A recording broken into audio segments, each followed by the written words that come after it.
शेर है स्टूडेंट्स, आपको मैं ये बात बताती चलूँ कि ये जो हमारी नज़म है ये मिसरे हैं, तीन हमारे 6 मिसरे हैं, यानी ये मुसद्दस है। लेकिन बोर्ड में आपको ये शेर के हिसाब से आएगी कि इसका एक शेर, दूसरा शेर, इसी तरह से इसकी तशरीह आपको करनी होती है और आती भी इसी तरह से है। लेकिन अगर आपको ये इसी तरह से इसके 6 के 6 मिसरे आ जाते हैं, यानी तीनों अशार आ जाते हैं, तो बेटा आपने फिर इसकी तशरीह किस तरह से करनी है, आपने हर शेर की अलग तशरीह करनी है, यानी 2 की अलग, 2 की अलग और 2 की 2 मिसरों की करके आपने एक एक सफ़े की तशरीह जो है वो अलग अलग कर देनी है, ताकि आपको अलग अलग इसके नंबर मिल सकें। गर्मी का रोज़े जंग की क्यों कर करूं बयान, यानी मैं जंग के दिन की गर्मी को किस तरह से बयान करूं। डर है कि मिसले शमा न जलने लगे ज़ुबान। अब ये तशबीह का शेर है। मिसले शमा यानी मानिंद शमा की मेरी ज़बान ना जलने लगे, मुझे ये डर है कि मेरी ज़बान जो है वो शमा की तरह ना जलने लगे। मैं गर्मी की शिद्दत को किस तरह से बयान करूं, ये डर है कि मेरी ज़बान शमा की तरह ना जलने लगे।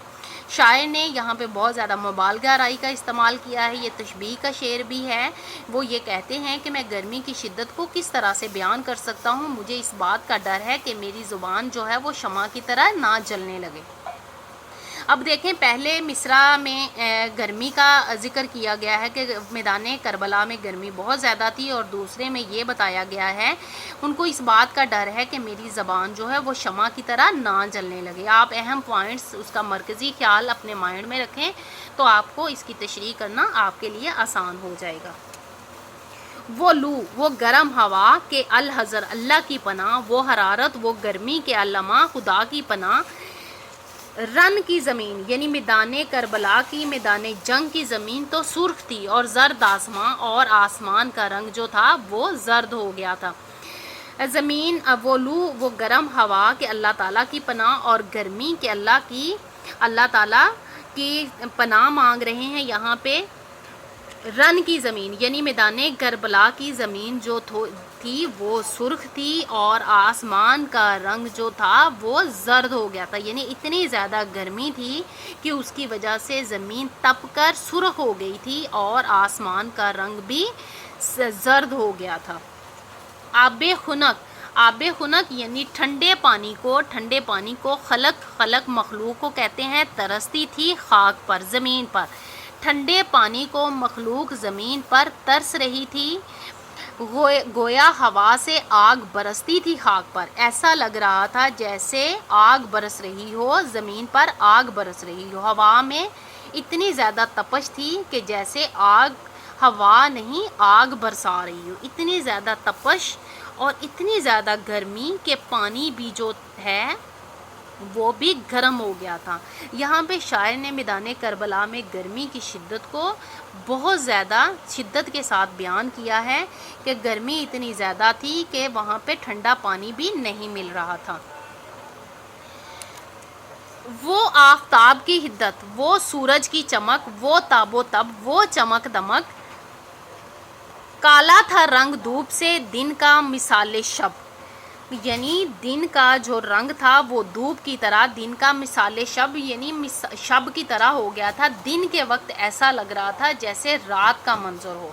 जब बहुत ज़्यादा गर्मी पड़ती है, सूरज की चमक दमक इतनी ज़्यादा हो जाती है, सूरज की तपश इतनी ज़्यादा हो जाती है, तो दिन जो है वो रात की मानिंद लगने लग गया था। इतनी ज़्यादा मजाज मुरसल का इस्तेमाल किया गया है कि इतनी ज़्यादा गर्मी थी कि दिन का मंजर जो है वो रात की तरह मालूम हो रहा था। खुद नहरे अलकमा के भी सूखे हुए थे लब, वहाँ पे जो नहर थी उसके लब इस तरह से खुशक हो गए थे कि उनका पानी ख़त्म हो गया था। लब किनारे को कहते हैं। यहाँ पे शायर ने इस्तारा का लफ्ज़ इस्तेमाल किया है। नहरे अलकमा के भी सूखे हुए थे, यानी नहरे अलकमा के किनारे जो थे वो सूख गए थे। खैमे जो थे हबाबों के तपते थे सबके सब, वो जो उनके खैमे थे वो खैमों की मन वो इस तरह से थे पानी के जैसे वो तप रहे हों, यानी तपश इतनी ज़्यादा थी मैदान करबला में कि वो सब जो थे वो तप रहे थे। उनके जो خیمے تھے، وہ تپش کی وجہ سے، بہت زیادہ تپش کی وجہ سے وہ تپ رہے تھے، اور نہر کے جو لب تھے، کنارے تھے، وہ بھی سوکھ گئے تھے۔ اڑتی تھی خاک، یعنی مٹی اڑ رہی تھی، خشک تھا چشمہ حیات کا۔ چشمہ کہتے ہیں چشمہ پانی، زندگی، حیات زندگی کا۔ اس میں یہاں پہ امام حسین آپ صلی اللہ علیہ وآلہ وسلم کی جو وہ نسل ہے، یعنی مسلمانوں کے بارے میں بھی بتایا جا رہا ہے کہ وہ سب جو تھی، زمین جو تھی وہاں پہ خشک جو تھی، خشکی کی وجہ سے وہاں پہ خاک جو تھی وہ اڑ رہی تھی۔ کھولا ہوا تھا دھوپ سے پانی فرات کا، یعنی اتنی زیادہ گرمی تھی کہ وہ تپ رہا تھا، کھول رہا تھا۔ پانی کو جب زیادہ ہیٹ پہ رکھا جاتا ہے تو وہ کھولنے لگ جاتا ہے، تپنے لگ جاتا ہے، ابلنے لگ جاتا ہے۔ دھوپ سے پانی فرات کا، دریائے فرات کا پانی جو تھا وہ اس طرح سے لگ رہا تھا جیسے اس کو کسی نے چولہے پر رکھ کے بہت زیادہ گرم کر دیا، اور زیادہ گرم کرنے کی وجہ سے پانی کی تپش بہت زیادہ بڑھ گئی تھی۔ جھیلوں سے چار پائے نہ اٹھتے تھے تا بشام، جھیل کی جمع، چار پائے چار ٹانگوں والے جانور اٹھتے تھے تا بشام، یعنی صبح سے شام تک چار پائے جو تھے وہ جھیلوں سے باہر نہیں نکلتے تھے۔ چار پائے جو تھے وہ شام تک جھیلوں میں پڑے رہتے تھے، یعنی وہ باہر نہیں نکلتے تھے، اتنی زیادہ گرمی تھی۔ چار ٹانگوں والے جانور جھیلوں میں پڑے رہتے تھے صبح سے لے کے شام تک۔ مسکن میں مچھلیوں کے سمندر کا تھا مقام، اور جو مسکن کہتے ہیں رہنے کی جگہ، مچھلیوں کے سمندر کا تھا مقام، یعنی مچھلیاں جو تھیں وہ سمندر کی تہہ میں چلی گئی تھیں، وہ پانی سے باہر منہ نہیں نکال رہی تھی۔ آہو جو کاہلے تھے تو چیتے سیاہ فام، آہو ہرن کاہلے سست ہو گئے تھے، اور چیتے جو تھے ان کی رنگت کالی ہو گئی تھی۔ آہو بڑا ہرن جو ہوتا ہے وہ بہت ایکٹیو ہوتا ہے، وہ اچھلتا کودتا رہتا ہے، لیکن گرمی کی وجہ سے وہ بھی سست ہو گیا تھا، اور چیتے جو تھے ان کا رنگ بھی بہت کالا پڑ گیا تھا، گرمی کی وجہ سے اس کی رنگت کالی ہو گئی تھی۔ پتھر پگھل کے رہ گئے تھے مثل موم خام، یعنی پتھر اس طرح سے پگھل گئے تھے جس طرح سے کچی موم ہوتی ہے، پتھر پگھل گئے تھے مثل مانند موم کے، کچی خام، کچی موم کی مثل مانند کچی موم کے، یعنی جب زیادہ گرمی پڑتی ہے تو پتھر بھی پگھل جاتے ہیں، اور پتھر پگھل کے اس طرح سے ہو گئے تھے جیسے کچی موم ہو۔ یہاں پہ بھی شاعر نے مجاز مرسل کا استعمال کیا ہے۔ سرخی اڑی تھی پھولوں سے سبزی گیا سے، سرخی اڑی تھی یعنی پھولوں سے ان کا رنگ جو ہے وہ اڑ گیا تھا، ان کی سرخی جو ہے وہ ختم ہو گئی تھی، اور سبزی گیا سے، اور گھاس سے سبزہ جو ہے وہ ختم ہو گیا تھا، گھاس سے سبزہ ختم ہو گیا تھا، اور پھولوں سے ان کی سرخی جو ہے وہ بھی اڑ گئی تھی۔ پانی کنووں میں اترا تھا سائے کی چاہ سے، اب پانی جو ہے وہ کنووں میں اتر گیا تھا، یعنی پانی جو ہے سائے کی چاہ میں، سائے کی چاہت میں، سائے کی تلاش میں پانی جو ہے کنویں کے بہت نیچے چلا گیا تھا، یعنی پانی کی تلاش میں وہ بہت نیچے چلا گیا تھا اس کو ڈھونڈنے کے لیے، یعنی اتنی زیادہ تپش اور گرمی وہاں پہ بیان کی جاتی ہے کہ پانی بھی سایہ تلاش کرنے کے لیے کنویں کے نیچے چلا گیا تھا۔ کوسوں کسی شجر میں نہ گل تھے نہ برگ و بار، کوسوں یعنی میلوں دور، کسی شجر درخت میں نہ گل تھے نہ پھول تھے نہ برگ و بار، نہ پتے اور پھل تھے، دور دور تک نہ کوئی درخت تھا، نہ پتے اور نہ ہی پھلدار کوئی درخت تھا۔ ایک ایک نخل جل رہا تھا صورت چنار، ایک ایک درخت یعنی ایک ایک درخت جو تھا وہ اس طرح سے جل رہا تھا جیسے چنار کا درخت، چنار جو ہوتا ہے وہ بہت سرخ درخت ہوتا ہے، تو ہر جو درخت ہے وہاں پہ اس طرح سے جل رہا تھا جیسے چنار کا درخت ہوتا ہے۔ ہنستا تھا کوئی گل، لہکتا تھا سبزہ زار، کوئی بھی گل نہ کھلتا تھا، اور پھول یعنی کوئی بھی پھول نہ کھل رہا تھا، اور نہ سبزہ جو ہے وہ لہلہا رہا تھا، نہ لہکتا تھا سبزہ زار، اور نہ ہی کوئی سبزہ جو ہے وہ لہلہا رہا تھا۔ کانٹا ہوئی تھی سوکھ کے ہر شاخ باردار، یعنی ہر پھلدار ٹہنی جو ہے وہ سوکھ کر کانٹا ہو گئی تھی، ہر شاخ फलदार शाख या टहनी सूख कर कांटा हो गई थी। इतनी ज़्यादा गर्मी थी वहाँ पे। गर्मी ये थी कि ज़ीस्त से दिल सबके सर्द थे, यानी इतनी ज़्यादा गर्मी थी कि ज़िंदगी से सबके दिल जो थे वो सर्द हो चुके थे। ज़िंदगी को मायूस कर देने वाली गर्मी थी। पत्ते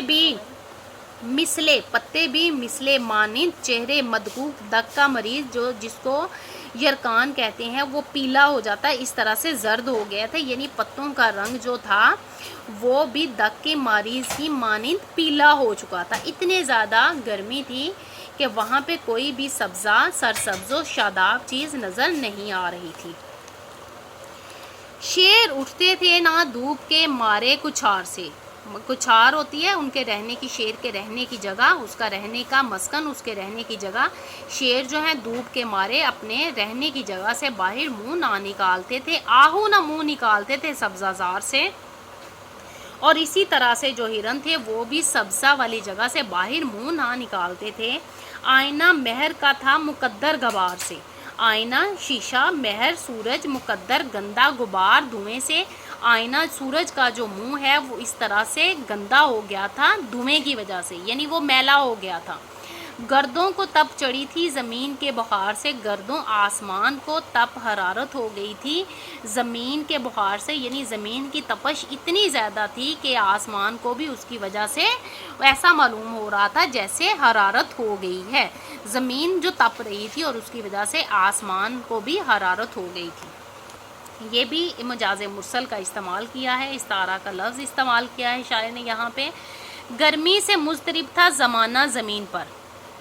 गर्मी से मुस्तरिब यानी बेचैन था, गर्मी की वजह से ज़माना जो है वो बेचैन था, बेताब था। बुन जाता था जो गिरता था दाना ज़मीन पर, और जो भी दाना ज़मीन पर गिरता था वो जल कर भुन जाता था, यानी वो जल के ख़त्म हो जाता था। इतनी ज़्यादा गर्मी थी और हर इंसान वहाँ पे मुस्तरिब और बेचैन था। गर्दाब पर था शोला जवाला का घुमा। गर्दाब भंवर कहते हैं पानी का गोल गोल घूमना। शोला जवाला आतिश फशां का मंजर होता है। उसमें पानी का जो भंवर था, जो चक्कर था, वो इस तरह से लग रहा था जैसे शोला ज्वाला का घुमा पेश कर रहा है, यानी वो इस तरह से लग रहा था कि दरिया में मौजूद भंवर पर घूमते हुए शोले का घुमा होता था। यानी वो ये नहीं लग रहा था कि ये पानी का बुलबुला है, बल्कि ये मालूम हो रहा था कि ये एक शोला है जो घूम रहा है। अंगारे थे हबाब तो पानी शर्फिशां। अंगारे यानी कोयले की तरह थे बुलबुले जो थे वहाँ पे, और शर्फिशां वो चिंगारियाँ फेंक रहे थे। मुंह से निकल पड़ी थी हर एक मौज की ज़ुबान।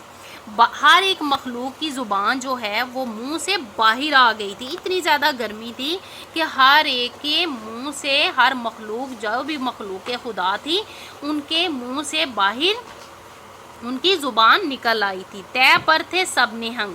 मगरमच्छ जो थे वो भी बाहर आ गए थे। मगर थी लबों पर ज़ुबान, मगर उनकी ज़ुबान जो है वो मुंह के अंदर नहीं थी बल्कि वो भी बाहर थी, क्योंकि गर्मी की इतनी ज़्यादा शिद्दत थी कि हर जानदार बेजान हर चीज़ जो है वहाँ पे मुरझा गई थी। पानी था आग। आग जो था वो पानी की मानिंद था, पानी की तरह। आग जो होती है वो बहुत गर्म होती है, यानी उसको हाथ लगाना नामुमकिन होता है।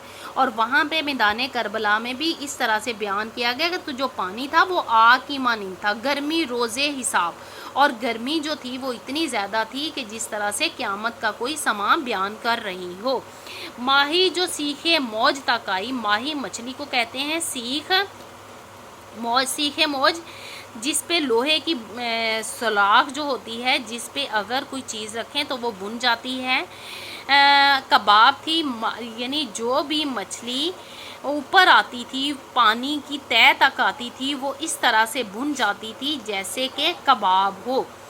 जिस तरह से लोहे की सुलाख पे कोई चीज़ रखी जाए तो वो तप कर, जल कर, भुन कर ख़त्म हो जाती है, इसी तरह से वहाँ पे इतनी ज़्यादा गर्मी थी कि वो उसकी शिद्दत को वो उसकी बर्दाश्त नहीं कर सकते थे, इतनी ज़्यादा गर्मी को कि वो जल भुन के ख़त्म हो जाती थी। स्टूडेंट्स, आपने देखा होगा آپ نے سنا ہوگا کہ یہ جو نظم ہے اس میں بہت زیادہ جو مبالغہ آرائی سے کام لیا گیا ہے. شاعر نے گرمی کی وہ جو وہاں پہ شدت ہے اس کو بہت زیادہ بڑھا چڑھا کر بیان کیا ہے. یعنی مبالغہ آرائی کا حد سے زیادہ استعمال اس نظم میں کیا گیا ہے. امید ہے کہ آپ کو یہ سمجھ آ گئی ہوگی. میں نے اس کا مفہوم آپ کو سمجھا دیا ہے.